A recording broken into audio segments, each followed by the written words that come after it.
બનાસકાંઠા પ્રભારી તથા કેબિનેટ મંત્રી શ્રી બલવંતસિંહ રાજપૂતના અધ્યક્ષસ્થાને યોગપુર વન અર્થ વન હિલ્સની થીમ સાથે પાલનપુર ખાતેથી 11મા આંતરરાષ્ટ્રીય યોગ દિવસની જિલ્લા કક્ષાની ભવ્ય ઉજવણી કરાઈ હતી।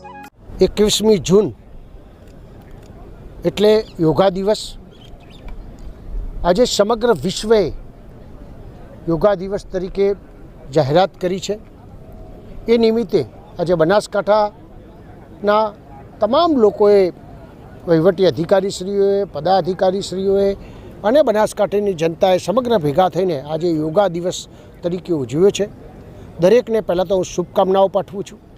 જે લોકોએ યોગા દિવસની આજે પર્થ શરૂ કર્યો છે એમને ખૂબ અભિનંદન આપું છું અને એમના માધ્યમથી, આપ સૌના માધ્યમથી એવું કહું છું કે આ સમગ્ર લોકોને ઠેઠ સુધી આ મેસેજ પહોંચે એવી મારી વિનંતી છે।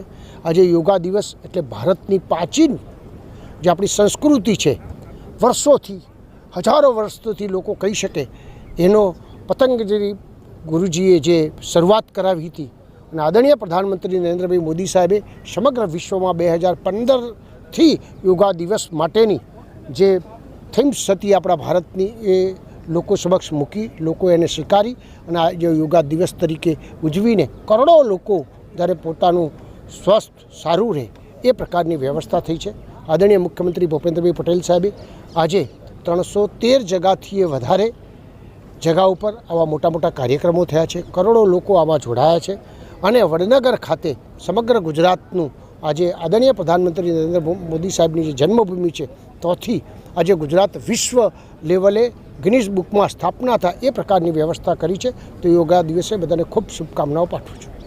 સ્વચ્છ ગુજરાત મેદસ્વીતા મુક્ત ગુજરાતના ધ્યેય સાથે પોલીસ પરેડ ગ્રાઉન્ડ પાલનપુર ખાતે યોગ દિવસમાં જિલ્લા વહીવટી તંત્ર, પોલીસ જવાનો, વિદ્યાર્થીઓ અને બહોળી સંખ્યામાં લોકોએ યોગ કર્યા હતા।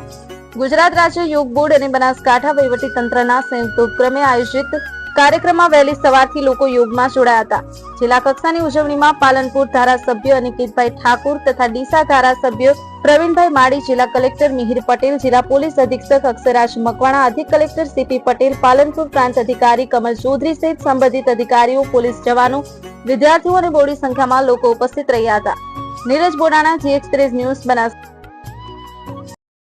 जी एक्सप्रेस न्यूज चैनल को सब्सक्राइब करना ना भूलें। ताज़ा अपडेट पाने के लिए बेल आइकन पर क्लिक जरूर करें।